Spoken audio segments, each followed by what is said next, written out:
home, Mr. President.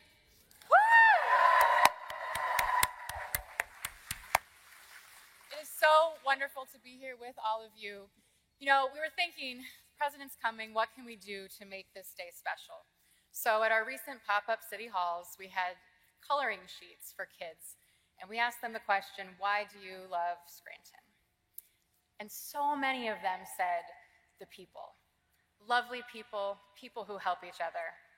This community has each other's backs. And we know that our president, Joe Biden, knows this. It is part of his DNA. And we see it in all of the incredible legislation that he has put through as President of the United States.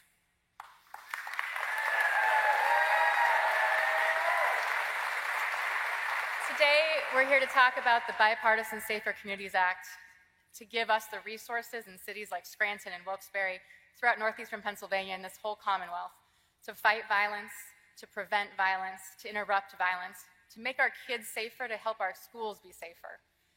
And the president knows how important this is because he is from here, because he knows that we have to have each other's backs as a community if we are going to thrive.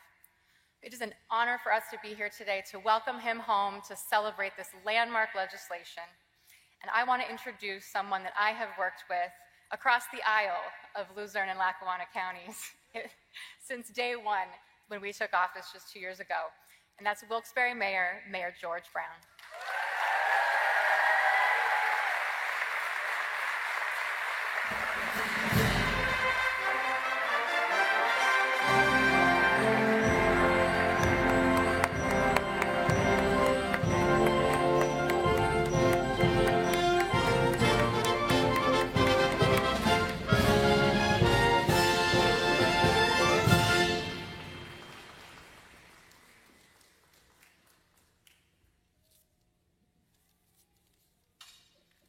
How do I upbeat Mayor Paige Cognetti? I don't think I can, but I'm going to try. Folks, go ahead, have a seat, please. Down.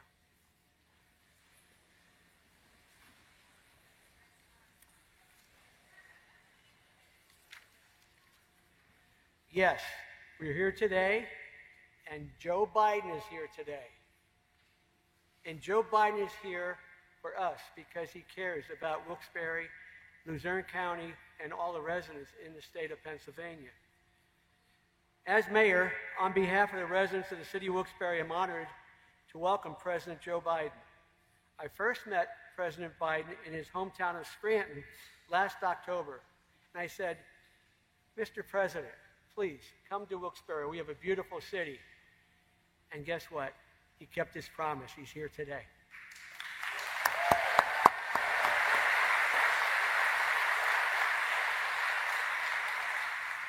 I want to thank the members of the Biden-Harris administration for making this visit possible. I truly believe that President Biden's childhood in northeastern Pennsylvania was the foundation for his history of leadership and rise to commander-in-chief. The citizens of northeastern Pennsylvania are resilient, and they truly care about their neighbors, much like President Joe Biden. Mr. Biden has stood up for the American people through the implementation of the American Rescue Plan, the Bipartisan Infrastructure Law, and the Inflation Reduction Act. These initiatives are investments that make our community stronger, healthier, and safer. By implementing multiple programs through the American Rescue Plan funds, my administration was able to financially assist residents, businesses, and nonprofits most impacted by the COVID-19 pandemic. With a focus on public safety, we're able to utilize the planned funds to enhance public safety for residents, businesses, and owners of businesses throughout the entire community. Now, the American Rescue Plan funds have allowed our police to obtain updated equipment to serve and protect the city of Wilkes-Barre. We're able to purchase 10 new police cars. We're buying 10 bicycles, so our police will be on bicycles in the neighborhoods, pure community policing. And we've also purchased other visibility intel that we're going to be using. Things like cameras that will be on body cameras that we have now on all of our officers. But also, we're going to be increasing the technology by purchasing a gunshot detection technology throughout the city of Wilkes-Barre. This is all done as a result of President Biden's efforts. We welcome the President's initiatives through the Safer America Plan. We will promote a safer community by ensuring that our police department always has the most updated equipment and training. In closing, I'm appreciative of President Biden's visit to Wilkes-Barre today, and even more so, the long-lasting benefits of the American Rescue Plan and the path towards a safer Wilkes-Barre through his Safer America Plan. Now, it's my honor to introduce to you President Joe Biden.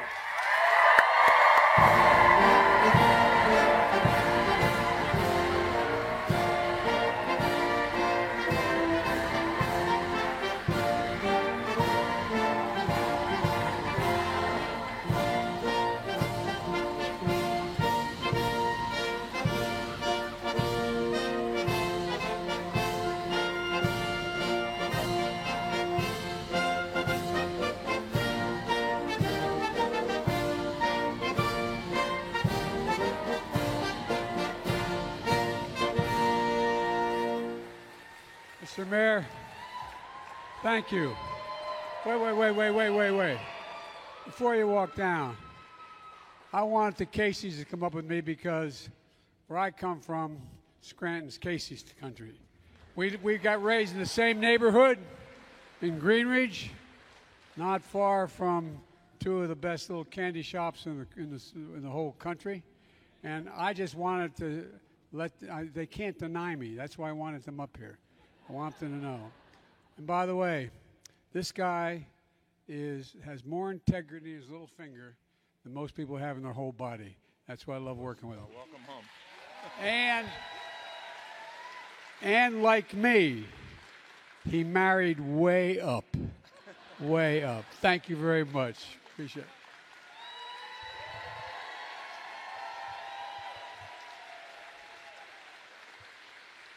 As my mother, Jean Finnegan Biden from Greenridge would say, please excuse my back when I'm speaking. I apologize. And by the way, you know, one of the best things of all being President of the United States is the Marine Band. They're the best in the world. Stand up, guys. They are the very, very, very, very best. They can not only play, they know how to fight, too. God love you. Thank you for being here. Thank you for being here. Well, thank you very much. Thank you. How are you, baby? How old are you? How old are you? Almost double figures. Well, look, folks, it's great to be here in Wilkes-Barre. I mean that sincerely. Well, thank you. Well, thank you so much. Mayor Brown, thank you for the introduction and the passport into this great city. And Mayor Cognetti, we're almost in heaven. We're almost in Scranton. Almost. Being raised in Scranton, they used to say, you're going down the line. Any rate, you know, and what a leadership lineup you have here in Pennsylvania.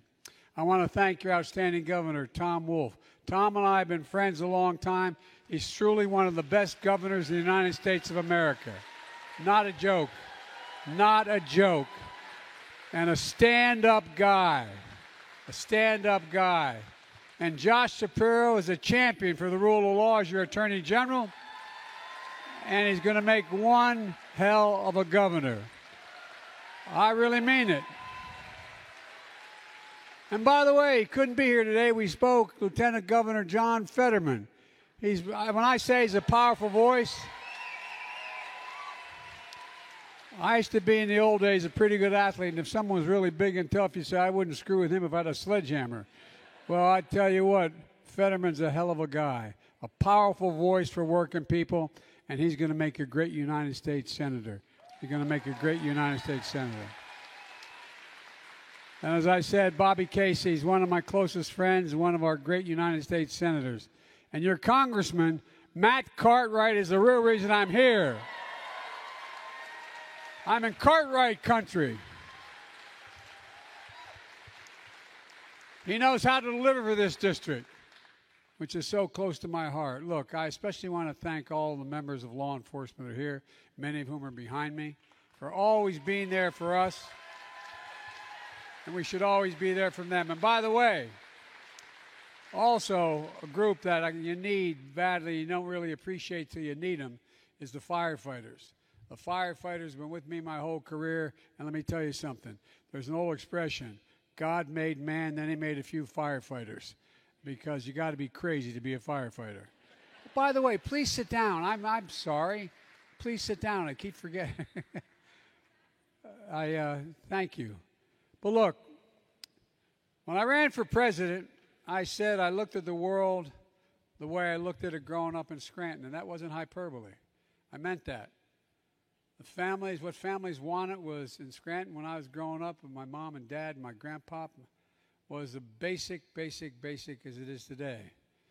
A decent job, the opportunity to be treated with dignity. Everyone, my dad would say, everybody's entitled to be treated with dignity, just simple dignity. The fact is that they want to be able to go to good schools, in safe neighborhoods, a decent place to live, and just a fair shot for their kids. You know, a peace of mind knowing your kids can go to school or the playground or the movies or the high school game and come home safely and not have to think about it. But for too long, too many families haven't had that peace of mind. They watch the news and they see kids being gunned down in schools and on the streets. Almost every single night you turn the news on, that's what you see. They see their neighbors lose their loved ones to drugs like fentanyl, which is a flat killer. They see hate and anger and violence just walking the streets of America. And they just want to feel safe again. They want to feel a sense of security. And that's what my crime plan is all about. You know, I call it the Safer America's Plan. And both your members of Congress voted for it. It's based on a simple notion. When it comes to public safety in this nation, the answer is not defund the police. It's fund the police. Fund the police. And give them, we expect them to do everything.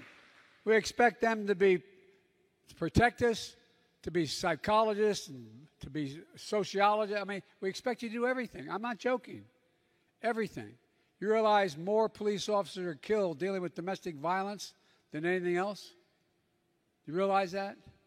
The point is, we ask so much of you. So much of you. I've not met a cop who likes a bad cop. There's bad in everything. There's lousy senators, there's lousy presidents, there's lousy doctors, there's lousy lawyers. No, I'm serious. But I don't know any police officer that feels good about the fact that there may be a lousy cop. And I'm tired of not giving the kind of help they need.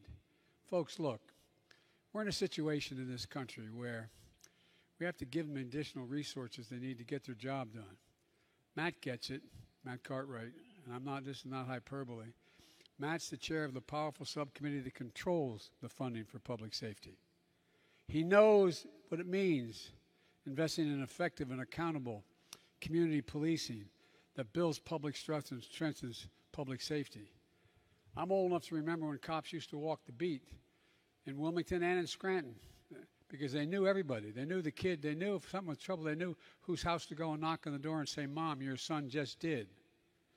I'm not being facetious. They knew the neighborhoods. As part of the American Rescue Plan, I signed into law last year, which they voted for, we set aside $350 billion, with a B, $billion for state and local governments all across America and urge them to use it like your governor did to make communities safer. Here in Pennsylvania, Governor Wolf is using $250 million of that money to reduce crime and violence across this state. And Mayor Brown just described how it's helping fund community policing here in Wilkes-Barre. But guess what? Every single Republican member of Congress, every single one in this state every single one voted against the support for law enforcement. They talk about how much they love it. They voted against the funding. Flat out. Flat out. Every Republican in the House, every Republican in the Senate, every single one. I know we expect so much from our law enforcement officers, so we need to support them. That's why my crime plan to help communities recruit, hire, and train nationwide more than 100,000 additional officers, accountable officers, for community policing. And I mean it. Folks, when it comes to fighting crime, we know it works. Officers on the street who know the neighborhood, not a joke, who know the neighborhood, who know the families they're protecting, who get the training they need to be able to do their jobs well, who work to earn the community's trust. And as we hire more police officers, there should be more training, more help, and more accountability. Without public trust, law enforcement can't do its job serving and protecting all the communities. If I can just interject for a moment, my deceased son, Bo, he was the Attorney General of the state of Delaware.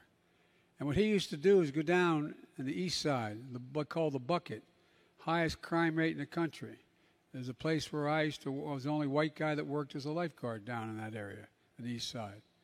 And you know you can always tell where the best basketball in the state is and the best basketball in the city is. It's where everybody shows up. He'd go down and hang out and sit on a bench with my grandson, who's now 17 years old. And the police used to be in the car, the local city police. And he'd walk up and bang on the window. Say, "Get out of the car, damn it, meet these people. Let them see you. Let them know you. Let them know who you are." Well, the truth was, remember what happened to community policing? We went from having enough cops on the street to cities doing well and then deciding they don't need more police officers. So they reduced the police forces. So you didn't have 2 cops in every vehicle. You had 1 cop in every vehicle. And I don't blame 1 cop for not getting out in some certain neighborhoods, not getting out of the car.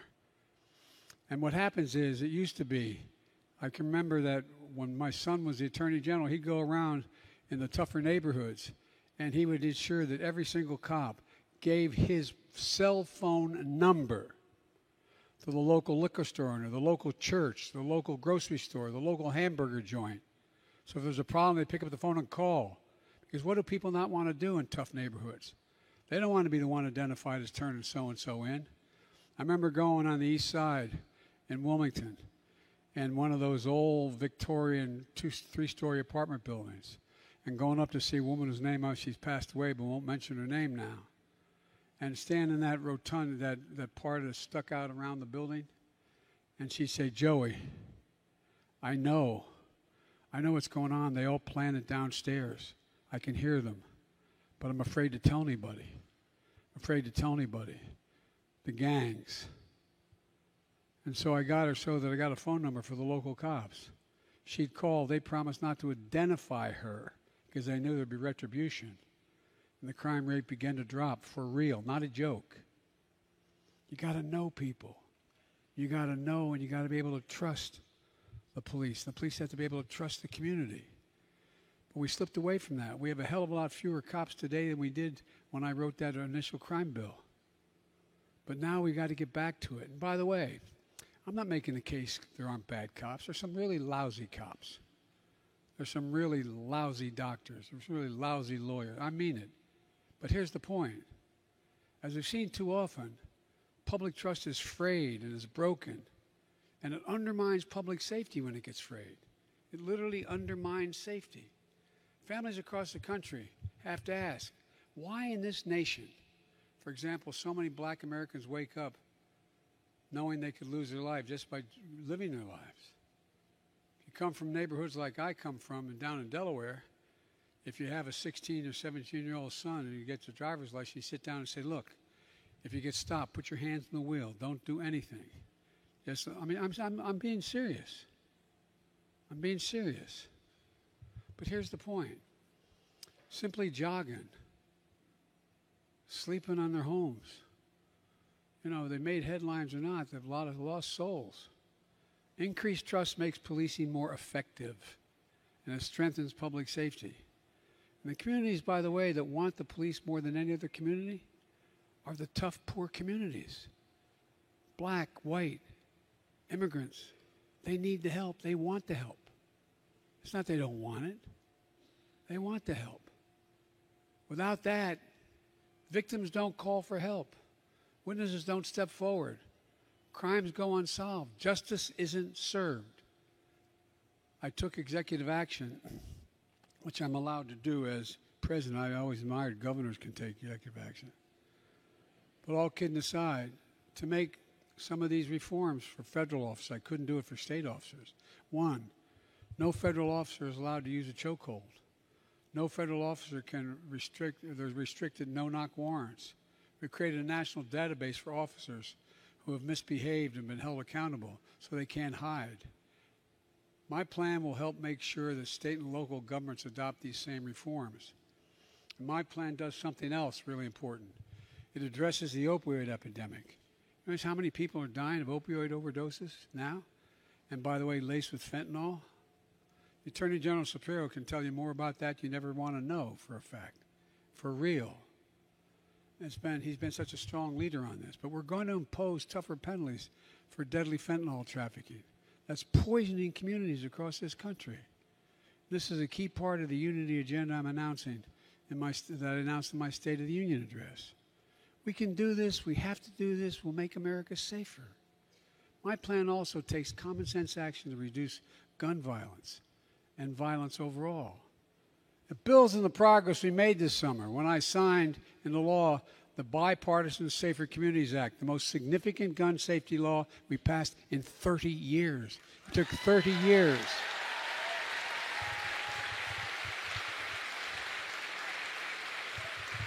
And we beat the NRA. We took them on and we beat the NRA straight up. You have no idea how intimidating they are to elected officials. The NRA was against it, which means the vast majority of Republicans in Congress couldn't even stand up and vote for it because they're afraid of the NRA. It's not unusual. Every Democrats, Republicans, senators, they get afraid of certain interest groups. They voted against it. Law enforcement supported it. Faith leaders and teachers supported it. Victims of gun violence and their families supported it. Young people in this country, like the students of this great university, supported it. And the NRA and the vast majority of congressional Republicans voted against it, saving lives and keeping America safe. But guess what? We took on the NRA and we're going to take them on again, and we won, and we will win again. But we're not stopping here. I'm determined to ban assault weapons in this country. Determined. I did it once before, and I'll do it again. For many of you home, I want to be clear. It's not about taking away anybody's guns. In fact, we should be treating responsible gun owners as examples how every gun owner should behave. I have 2 shotguns at home. It's a long story, but I'm not opposed to guns. But I support the Second Amendment, But the Second Amendment, as one of the most conservative justices in history, Justice Scalia once wrote, quote, like most rights, the rights granted by the Second Amendment are not unlimited. They're not unlimited. Right now, you can't go out and buy an automatic weapon. You can't go out and buy a cannon. And for those brave right-wing Americans who say it's all about keeping America's independent and safe, if you want to fight against the country, you need an F-15. You need something a little more than a gun. No, I'm not joking. Think about this. Think about the rationale that's used to provide this. And who are they shooting at? Shooting at these guys behind me. Folks, look. I went to every major school shooting in the country since I was a chairman of the Judiciary Committee all the way through as vice president and president. Over 48,000 people died from gunshot wounds in 2021 in the United States of America. over 26,000 by suicide. When guns are the number one killer, listen to this now, the guns are the number one killer of children in America. Of children, and number one. More children die from guns than active duty police and active duty military personnel combined. Hear that again? More children in America die from guns than active duty police and active duty military in the United States combined. We have to act. We have to act for those families in Buffalo, Uvalde, Newtown, El Paso, Parkland, Charleston, Las Vegas, Orlando. I've been to every one of those sites. Sit down with those parents. I spent 4 hours last time. Met with every single one of the parents and families that lost someone. See the looks in their faces. Think about it. Think about the devastation that's occurred. We have to act for all those kids gunned down on our streets every single day that never make the news. There's a mass shooting every single day in this country, in the streets of America, every single day. You have to act so our kids can learn to read in school instead of learning to duck and cover. Literally, schools all across America, kids are showing up.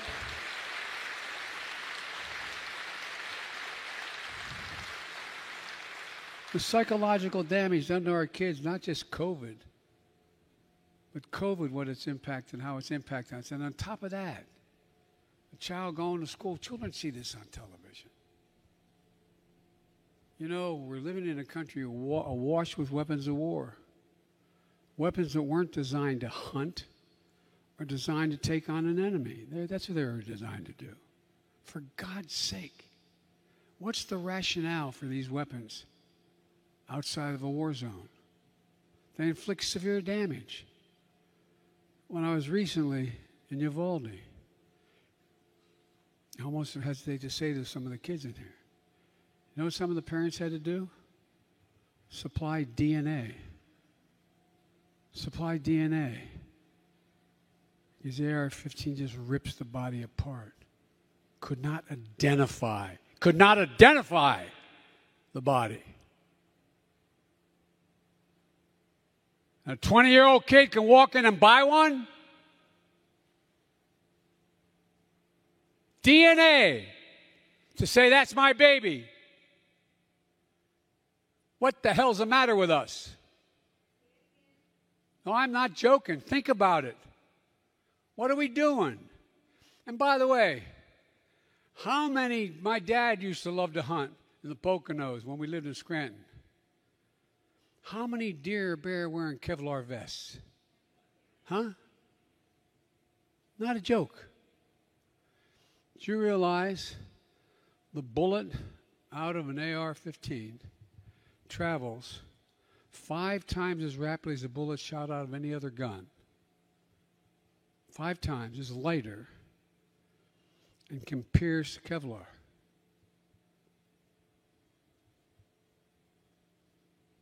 Imagine being a parent, not just losing a child, but not being able to physically identify the child or the adult because they've literally been blown apart.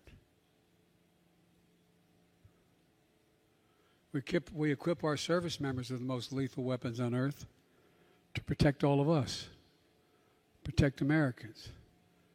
But we require them to receive significant training, extensive background checks, mental health assessments. They have to learn how to lock up and store their weapons responsibly or they get kicked out. But we let any stranger, an 18-year-old, walk in, a 20-year-old, and buy an AR-15. That's why back in 1994, I took on the NRA and passed the assault weapons ban. For 10 years, mass shootings were down. 10 years in a row since I passed that legislation in 1994 as a senator. But in 2004, Republicans let that ban expire. What happened? Mass shootings in America tripled. It's time to ban these. It's time to ban these weapons. We did it before. We can do it again. Folks,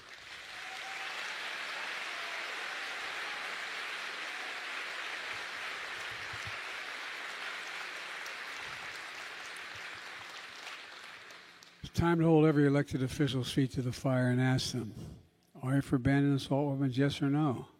Ask them. If the answer is no, vote against them.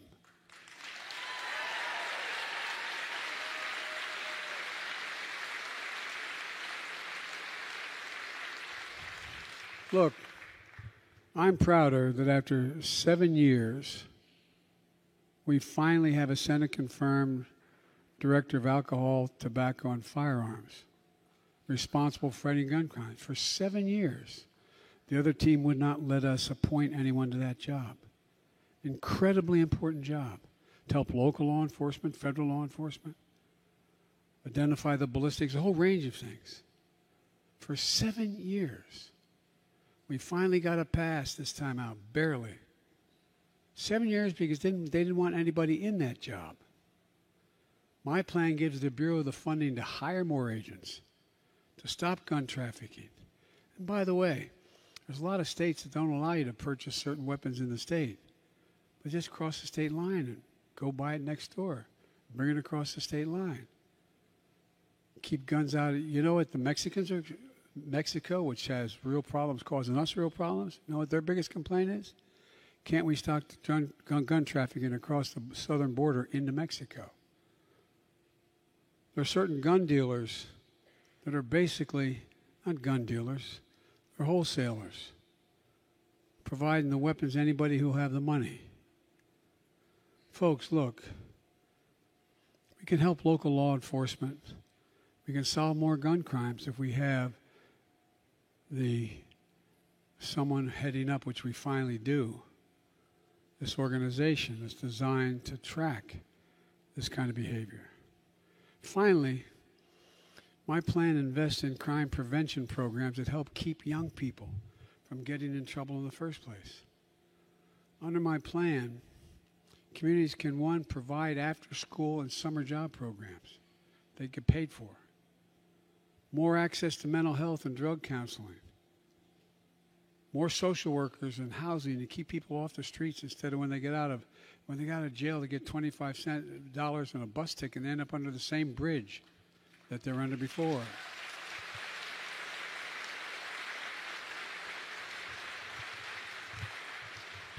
This will help prevent crime, get young people to pick up paychecks instead of a pistol. At the same time, we need to help people getting out of prison successfully re-enter society so they don't get in trouble again. If you served your time, you shouldn't be deprived of being able to, if you've served it, you shouldn't be deprived of being able to get a Pell Grant to go to school. You shouldn't be able to get a degree. What's the best thing you can do? Make them productive. They should get access to good jobs where they can earn a decent living. All these steps will prevent crime, not increase it. Let me close with this. A safer America requires all of us to uphold the rule of law, not the rule of any one party or any one person. Let's be clear. You hear some of my friends in the other team talking about political violence and how it's necessary. Think about this now. Did any of you think, even as old as I am, you've ever been in an election where we talk about it's appropriate to use force, political violence in America? It's never appropriate. Never, period. Never, never, never. No one should be encouraged to use political violence. None whatsoever. And look, you know, if we're in a situation where, to this day, the MAGA Republicans in Congress defend the mob that stormed the Capitol on January 6th. Defend them. You all saw it. I don't care how frustrated you are. You know, when I showed up, one of the things I learned as president, even though I'd been vice president for 8 years and done a great deal of the foreign policy for the administration, I showed up at a meeting of the major democracies called the G7. And I sat down. It was in England. And I sat down for this 3-day conference, and I said, America's back. And Macron, President of France, turned to me and said, "For how long? For how long?" They made a discussion with Schmidt and all that. I mean, just for how long?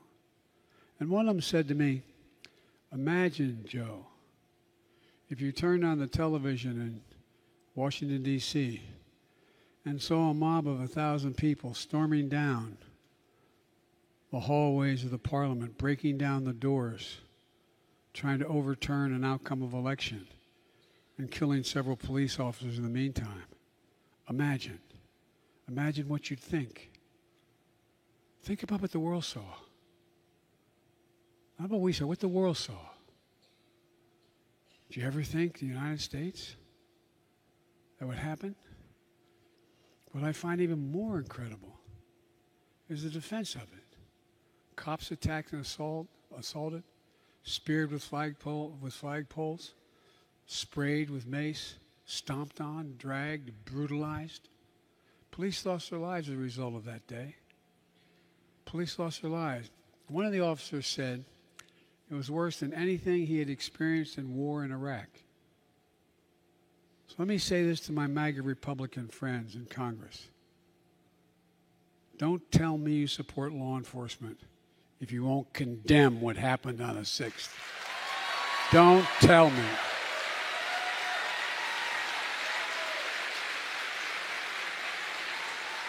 Can't do it. For God's sake, whose side are you on? Whose side are you on? Look.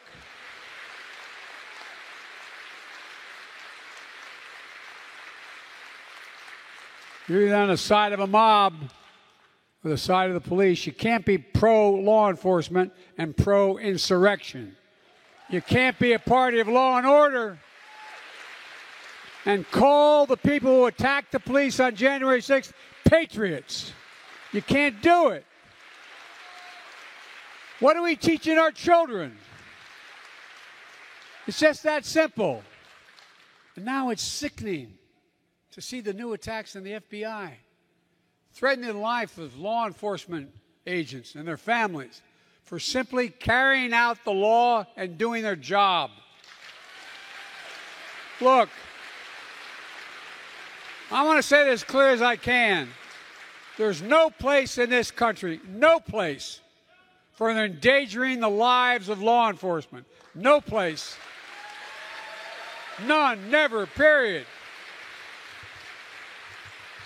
I'm opposed to defunding the police. I'm also opposed to defunding the FBI. Look, there's no greater responsibility for government than ensuring the safety of our people. Every parent should be able to know when their kid leaves home to go to school or just walk the street, they're going to come home safely. We can do this.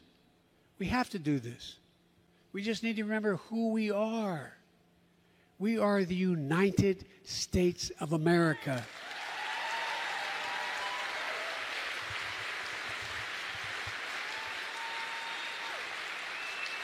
And when we are united, there is not a single thing we cannot do.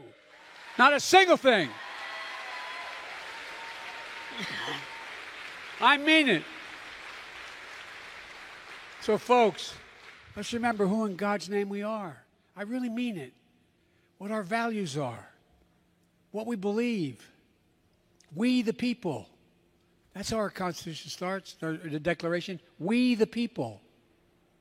It's who we are. And by the way, no one expects politics to be a patty cake. It sometimes gets mean as hell. But the idea, you turn on the television and see senior senators and congressmen saying, if such and such happens, there'll be blood in the street. Where the hell are we? Well, that's all I'm looking for. And folks, do me a favor. Presumptuous of me to say that. But think about doing me a favor. Please, please, elect the Attorney General of the Senate.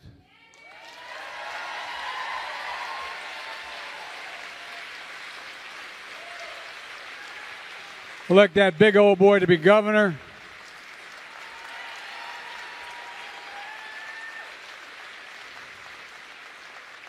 And by the way, there are a lot of really, and I mean this, I'm not being solicitous. Remember what used to be the criticism of Biden when I was running? Biden's too bipartisan. Biden has too many Republican friends. There's a lot of Republicans I've worked with for all the years in the Senate. I got a lot done. We respected each other.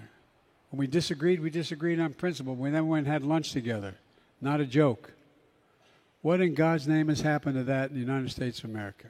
So, folks, let's bring it back. We can do this.